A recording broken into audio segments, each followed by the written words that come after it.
ಇದೆಲ್ಲ ಬಟ್ಟೆ ಎಲ್ಲ ರಕ್ತ ಆಗಿದೆ. ಈ ಹೆಮ್ಮಾರಿ ನನ್ನ ಕೊಲ್ಲಕ್ಕೆ ಟ್ರೈ ಮಾಡಿದ್ಲು.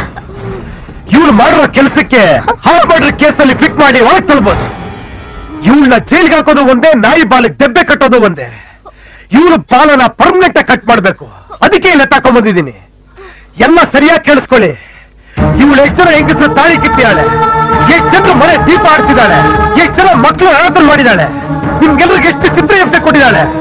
ಇವಳು ನಿಮ್ಗೆಲ್ಲ ಕೊಟ್ಟ ಹಿಂಸೆನ ಬಡ್ಡಿ ಬಡ್ಡಿ ಸಮೇತ ವಾಪಸ್ ಕೊಡ್ಬೇಕು. ಇದಕ್ಕೆ ನೀವೆಲ್ಲ ಒಪ್ಕೊತೀರ ತಾನೆ?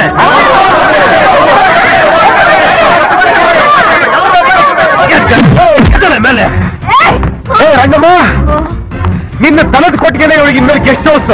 ಕೆಲಸ ಮುಗಿದ ತಕ್ಷಣ ಅಲ್ಲಿ ಕಟ್ಟಾಕಿ ಇವಳನ್ನ.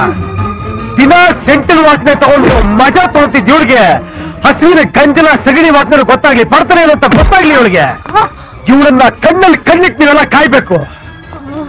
ಇವಳಲ್ಲಿರೋ ವಿಷಯ ಯಾರಿಗೂ ಗೊತ್ತಾಗಬಾರ್ದು. ಅರ್ಥ ಆಯ್ತಾ? ಇಲ್ಲಿ ಪರ್ಮನೆಂಟ್ ಕೆಲಸದವಳು.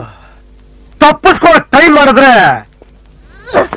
ನೀನ್ ನನಗೇನ್ ಮಾಡಕ್ ಬಂದ್ಯೋ ಅದನ್ನ ನಿಜವಾಗ್ಲೂ ಹಿಂಗ್ ಮಾಡ್ಬೇಕಾಗತ್ತೆ. ರಂಗಮ್ಮ ಎತ್ಕೋ.